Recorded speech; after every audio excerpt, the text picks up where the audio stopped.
asalaamaaleykum mbokku Mbang Fadial rawatina mbokku Fadial ñu ngi leen di nuyu yéen ñëpp di leen di ziar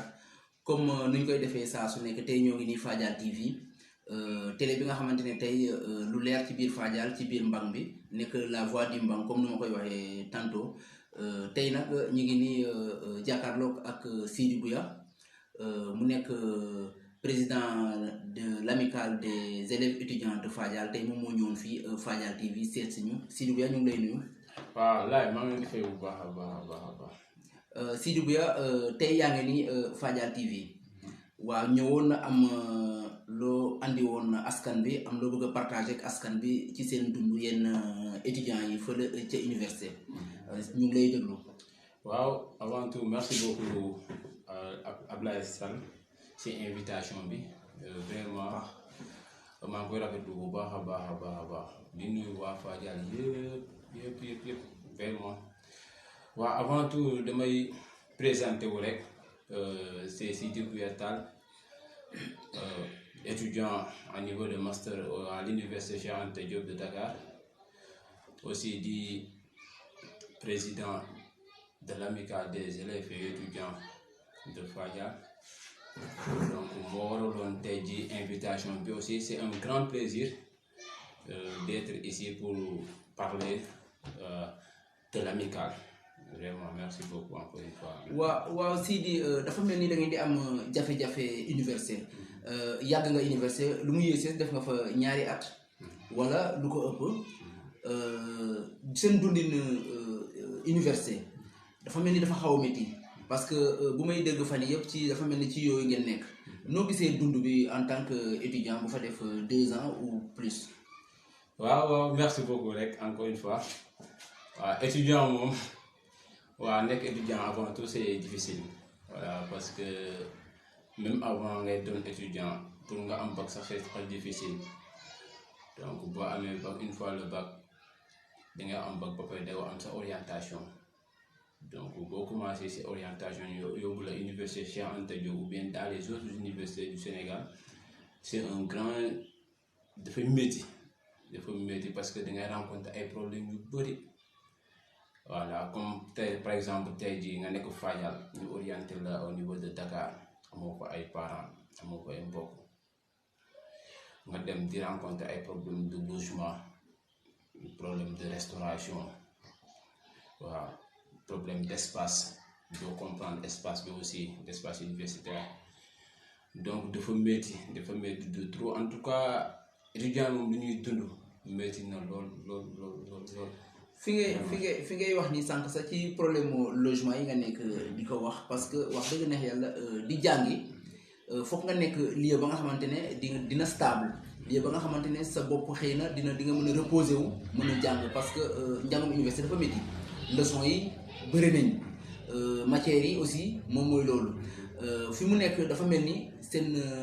lu gën a métti daal ci yéen moom mooy seen problème mu logement moom moo gën a métti. xëy na am na ñu fi nekk xëy na dox ngeen ci biir dëkk bi wala am ñu ngeen seeti affaire yooyu wala. waaw laaj effectivement problème logement moom lañ am ñun étudiant Fadial yi vraiment problème boobu noonu mooy problème majeur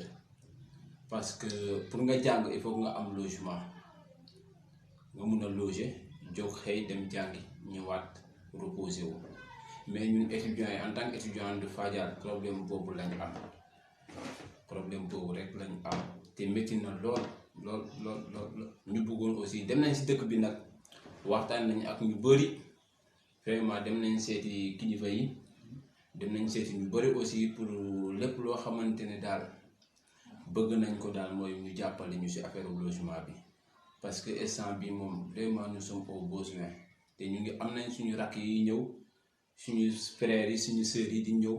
vraiment amuñu fu ñu loger. Ancien sax mën ngaa lijjante pour loger mais man je me dis à chaque fois man Sidi man ma loger sama rakk bi ñëw amul logement wallahi duma mën a nelaw parce que c'est un problème te ku amul logement du mën a continuer sa jàng convenablement voilà. mais ku tey foofu ci université tey yéen ñaata élèves ngeen bu fekkee ne def ngeen constat bi ñaata élèves ñoo war a jóge Fadial tey dem loger ji foofu. waa après juste bu ñu defee après juste le baccalauréat donc maak sama commission pédagogique bi defoon nañ récapitulatif yi amoon nañ plus d'une vingtaine d'étudiants motoon nañ 30 mais après les orientations voilà amoon nañ plus ou moins une vingtaine d'étudiants boo xamante ne yóbbu nañ leen au niveau de l'UCAD voilà ñoo xamante ne donc université Cheikh Anta Diop lañ leen orienté pour ñu continuer seen études voilà. mais léegi pour trouver solution aussi bon def ngeen UCAD xam ngeen fa bu baax mais léeg-léeg day baax aussi nit aussi mën na am benn idée ba nga xamante ne mën na ko ci sandi yow gisoo mën na am ay élèves ya nga xamante ne am nañu ay parents yu jege université pour ñu faciliter tâche yi am na tey ay élèves ya nga xamante ne am nañu ay parents ay mbokk ñu jege université nga yaakaar tey ñooñu tey bu ngeen xamoon ñooñu tey ngeen waxtaan ak ñoom ñu gën leen parce que bu ngeen nekkee vingtaine tey mu amoon 5 ña nga xamante ne am na ñu fa jege ñu mën a dem loger ji foofu bàyyi ñi nga xamante ne amuñu kenn ku fa jege parce que souvent élève bi aussi dafa war di bàyyee xel ne place ba nga xamante ne mu ngi koy jël te am kër bu mën a nekk ci wetu université aux alentours de l'université kooku tey bu jëlee benn place am na ku mu xañ ku mu dugal ci problème ci coono yu métti bon de ce fait que may wax ne yéen aussi da ngeen di war di xool élèves yi nga xamante ne tey am nañu ay mbokk ci alentour bi ngeen waxtaan ak ñoom fexe aussi ñu waxtaan ak seen mbokk bañ leen mën a téye foofu ñu mën a di xëy nga xam te sax bu dee ay phase yooyu da ngay dox rek dugg biir université ñi nga xamante ne nag amuñu benn mbokk bu fa jege ñooñu mën a loger ci kii bi yaakaar mën a loger université loolu tam solution la mais élèves yi dañuy bëgg a découvrir université di fanaan université te yor ay mbokk am na ñoo xamante ne ñu ngi ci alentour bi même Dakar boo demee da ngay gis nga xamante ne bi ngi dëkk Fass am chambre foofu te pourtant y a des gens yi nga xamante ne tey dëkkuñu sax Dakar am na ñi nga xamante ne fu ñuy fanaan sax xamuñu ko mais loolu aussi yéen nga yaakaar ne mën leen dox ci loolu aussi ba xam ci dara. waaw effectivement li nga wax moom dëgg la moom franchement université ak Fass Gueule Tapée soriwante wuñu bu baax a baax étudiants dañuy wàcc dem foofu pour wax la ne man en tant que président man damay jot ay appel ak ay messages yu bëri venant des étudiants de Fadial ba fu ma woo fu ma loger de laa bëgg aussi bu ñu demee ba lijjante loolu noonu dinañ loger en tout cas le maximum possible parce que tey jii laay nga doonoon te étudiant de Fadial am mbokk au niveau de Fass war a loger foofu noonu am foo xamante ne amuma fa mbokk on ferait tout notre possible pour que ko gën a yellool njëkk a loger ba pare encore de ça ñun dañoo bëgg communion bi la solidarité bi entre nous parce que tey jii bu ñu booloo ñun ñëpp nekk ci benn néeg fils en tant que fils de Fadial foog naa boobu mën nañ fa créer benn solidarité ak benn union boo xamante ne dina am doole bu baax a baax suñu biir di jàppalante parce que université dafa métti ku nekk de andi problème am ensemble ñu mun a waxtaanee ko trouver des solutions en tout cas ñu moom loolu lañ bëgg en tout cas bu ñu mënee nekk ensemble ça sera le plus moo ñu gënal parce que pour boobaa ñu mën a s'entraider bu baax a baax dans toutes les matières et dans tous les domaines aussi. waaw li ngay wax nii lu am solo la ñun comme ni ñu koy defee rek Fadial TV comme ni ma koy waxee rek chaque fois dañuy trouver ay solutions on fera notre maximum notre mieux pour mën a jàppale élèves yi nga xamante ne amuñu dara nag waaye xëy na ci ay kaddu li may wax rek moom mooy nit boo nekkee ci sa dëkk di ndamoo sa dëkk fexeel na nga toll benn moment ba nga xamante ne sa dëkk moo lay ndamoo parce que damay wax ne à chaque fois boo toogee chaque jour ngay ndamoo sa dëkk te sa dëkk mosuloon ndamoo yow ku yees nga xale yi dañ leen war a jàppale. donc fi mu toll nii Fadial TV comme ni ma ko doon defee rek dinaa am ña nga xamante ne dinaa woote def ay appel ñu tirer ay solution ndax ñu mën a jàppale suñu rakk yi. léegi comme ni ma leen ko waxee rek mooy dinañu def appel am ñi ñu woo ña nga xamante ne xëy na ñoo fa jiitu xale yi gën leen a xam yoon bi ba paroon yoroon ay ndomb tànk ci biir dëkk bi xëy na dinañu am lu bëri lu ñu expliquer waaw mu am ku ñu woogum nii.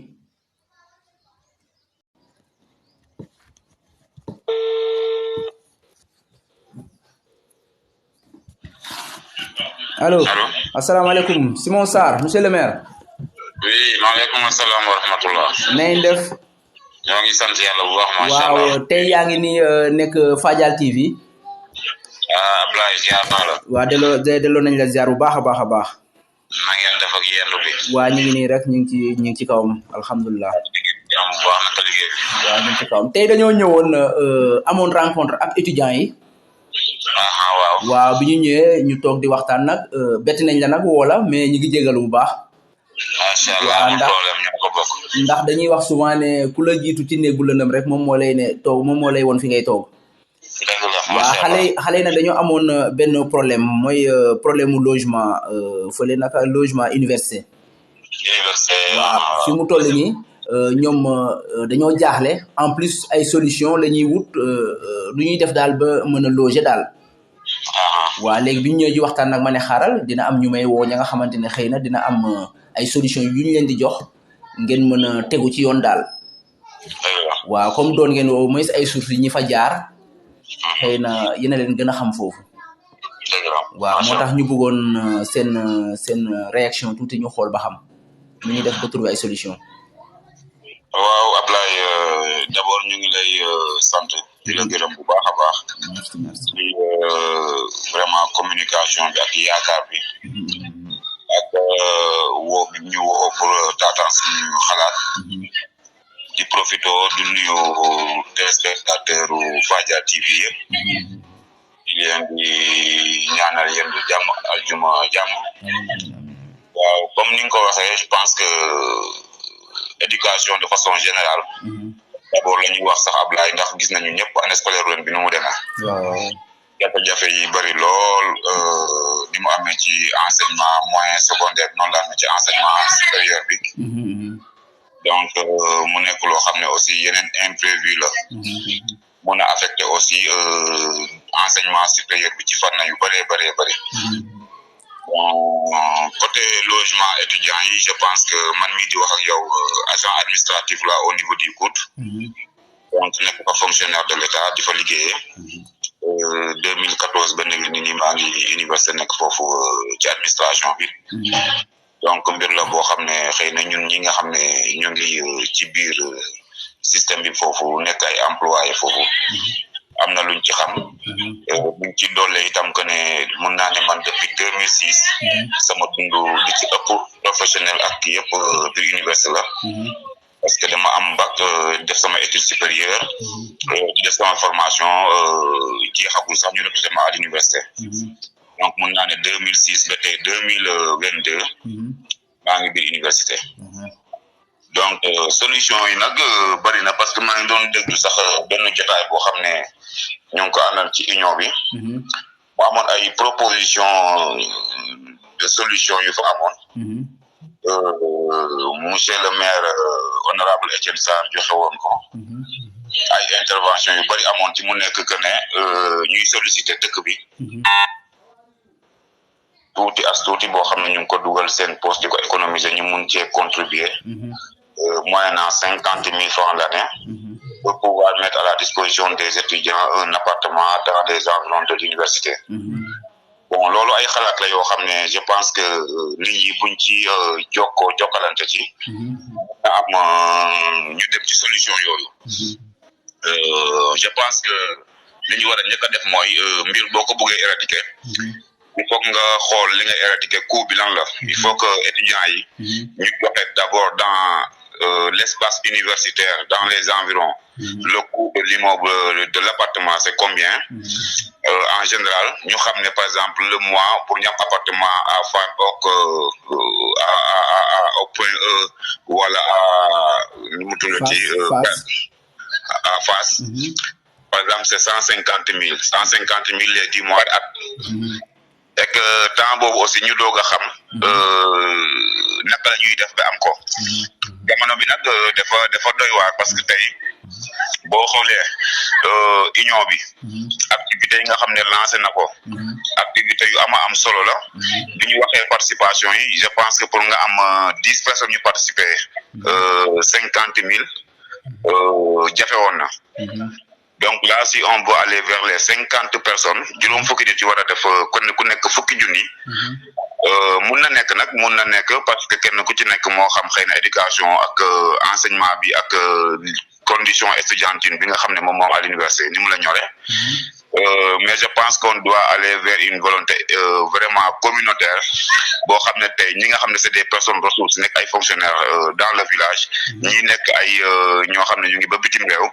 souvent dans les autres communes ñoo ñuy andi les solutions parce que ñoom la yàlla dénk xëy na ñu am des économies de côté yu leen permettre ñuy contribuer participation yu toll noonu par exemple tey laa yow yàlla mun na dogal nga am chance am benn 25 wala 50,000 mais buñ ko waree renouveler war ko cotiser waat mun nga am fukki nit wala fukki nit ak juróom yoo xam ne duñ ko am te jotawoon nañ ko da ngay dem defiwaat ket boobu donc yooyu yëpp yu ñu war a mesurer la yu ñu war a bàyyee xel la bon beneen bi ci topp ma jàpp ne aujourd'hui bien vrai maa ngi dégg ci biir discussion bi ñuy wax ne la commune c'est 25 villages maire mënul xëy na bu bëggee jàppale village bu nekk dafay am jafe-jafe mais ñu bëgg wax ne rek la commune a une subvention communale allouée aux étudiants boo xam ne équipe sortant bi nga xam ne man ci laa bokkoon fi ñu ko fekkoon dañoo jàpp ne dafa tuuti ba ñu yokkaat ko defoon ko ay millions yu bari yeneen yoo xam ne dañ ko ci ajouté woon donc je pense que volonté politique boobu bu amaatee ci nouvelle équipe bi nga xam ne dugg si na ñu yëkkatiwaat ay millions yu bari dolliwaat ko ci li nga xam ne moom lañ fi fekk la question de la stabilité de l'étudiant au niveau de Dakar étudiant de la commune mun na changer tuuti bu ko defee dina am ñoo xam ne bu ñu amee benn wala ñaari appartement au niveau communal pour les étudiants du ñàkk ay étudiants Fadial yoo xam ne ñoom dañ fay nekk parce que l'amicale communale bi nga xam ne moom moo ko fait toutes les amicales villageoises dafa am subvention boobu si ñoom lay dem subvention boobu nag étudiant commune bi yëpp ñoo ko moom mais il faut nga am carte de membre amicale ba il faut aussi ngay suivre amicale ba di ci am xam say droit jël ko boo defee say devoir ba pare donc je pense que les présidents des amicales aussi doivent aller vers le partage et la diffusion de ces informations-là et inciter même leurs camarades étudiants à s'approcher de l'amicale communale parce que du étudiant Nguéniène bi kese moo ko moom étudiant commune Nguéniène ñoo ko moom mais boo xoolee le plus souvent dafa am groupe bu koy bénéficier vraiment c'est dommage. Maintenant, pour le cas spécifique de Fadial, nous, on a toujours accompagné les étudiants. Étudiants, activités, nous, des filles, ci année bi, je pense que amu ci buñ ci taxawul, amu ci buñ ci accompagner leen du seen festivités yi, du seen journée de réflexion, wala rien ak leneen. Ba ci cours de vacances yi nga xam ne ñu ko doon def nii, je pense que la finalité ñun yëkkat nañ suñu moyen ànd ak ñoom accompagner leen. Et que loolu dafa war kenn ku ci nekk. Donc tey bu ñuy wax ne xam nga nit ku nekk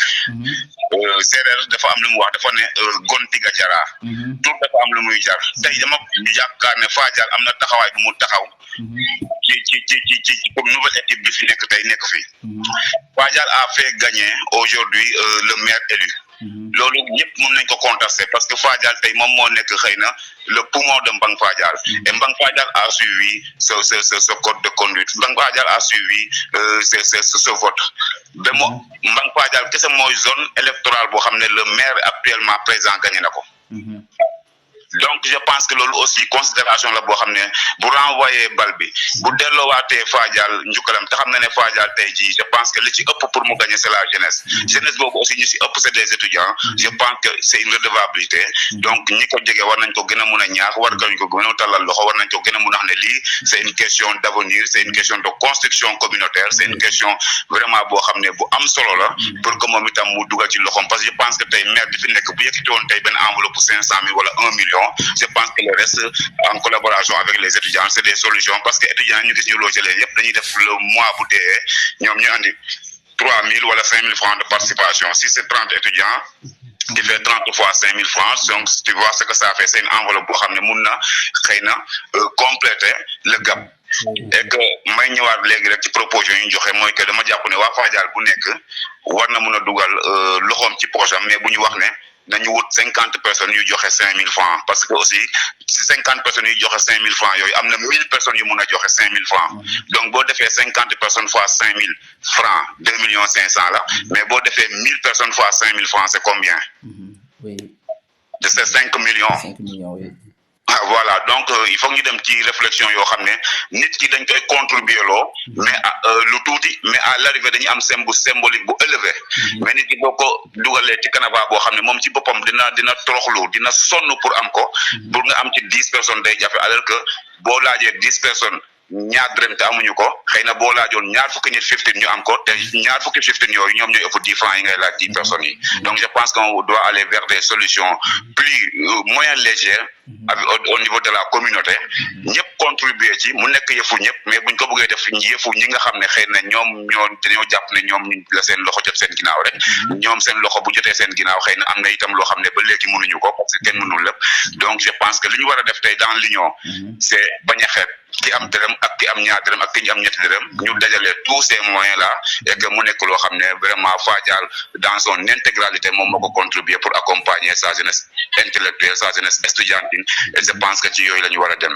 waaw yooyu de loolu moom wax dëgg leer na lii rek la ñuy séntu ci yéen ay solution ya nga xamante ne tey parce que ci fa la ñu toll trouver ay solution ya nga xamante ne tey xale yi dinañu stable fu ñuy jàngi ndax dama leen koy wax boo demee jàng ji aussi te nekkoo fa nga xamante ne di nga nelaw ba doyal njàng ak bopp bu noppalu la sa bopp bu noppalul rek mënoo jàng il faut que ñu am fa nga xamante ne dañ fa nekk ñu mën a noppalu ko bu baax mën a jàng pour mën a tekki ëllëg ndax ñoom it dañoo bokk ci yaakaaru dëkk bi tey li ngeen doonoon ak li ngeen doon tey yëpp njàng moo leen ko may waaw donc bu ñu saganee xale aussi dinañ teg toll ba dinañu am benn fayit ba nga xamante ne ci côté commune bi dafay xaw a métti te ñu ngi séntu kontaan nañ trop ci yow nag monsieur le maire. xam nga balaa may daaneel Ablaye dama lay raconter benn anecdote. waaw gis nga man ñun en 2006 bi ñu amee bac ñëpp ku fàttaliku xam nga ne examen bac 2006 bi. dafa compliqué woon année boobu dafa tombé woon mu nekkoon année de grève bu métti ba nga xam ne ñun dañoo def examen pare sax. correcteurs yi ak ñi nga xam ne ñoom ñoo yoroon centre yi. ñu bloqué les résultats. pour bañ a joxe suñu résultat examen yi. donc bu yàlla dogalee aussi ñu dem ba am consensus solution état bi ba joxe résultat yooyu ñu quand on est parti à l'université man def naa presque 6 mois yoo xam ne je dormais dans les couloirs donc maa ngi nekkoon ci couloir yi yoroon sama mère gàddu am benn néeg boo xam ne moo nekkoon pavillon à saa yu ma xëyoon damay lëm matelas bi denkaane ko ci biir néeg bi denkaane sama saak su ma ñib si waa doon guddi gi moom sama saak laa doon ngi gënaayoo su ma xëyaatee defaat même chose dem jàngi mais itam ñu amoon yàqin ne suñu rakk yi ñëw bëgg woon ñu dund loolu bi ñu demee en 2007 seulement mën naa la wax ne accueillir naa lu ëpp 50 étudiants yu jóge woon le lycée Léopold Sédar Senghor de Joal yoo xam ne pavillon Q ñi ma lay wax suñuy promotionnaire ñu ngi fi rawante wuñu benn at la ñu rawante à l'université ñun ñoo leen accueillir recevoir leen au pavillon Q ce qui s'est passé mooy gis nga bi année bi demee ba ci biir amicalu Joal bi ñu renouvelé booy ñoom ñoo def seen groupe bu yaatu ñëw fekk si ma sama chambre boobu maa ngi dekkoon pavillon 35F ñu ñëw ne ma grand yow li nga ñu defal accueillir ñu fii gisuñu amical gisuñu dara nga accueillir ñu fii ñoo bëgg amical bi nga postuler ñu jox la ko parce que gis nañ li nga si daj na ko woon ci biir bureau bi la dirigé na amicalu élèves étudiants ressortissants du lycée Léopold Sédar Senghor nga xam ne c'était des centaines et des centaines d'étudiants pendant 2 ans récépissé bi nga xam ne moom la amicalu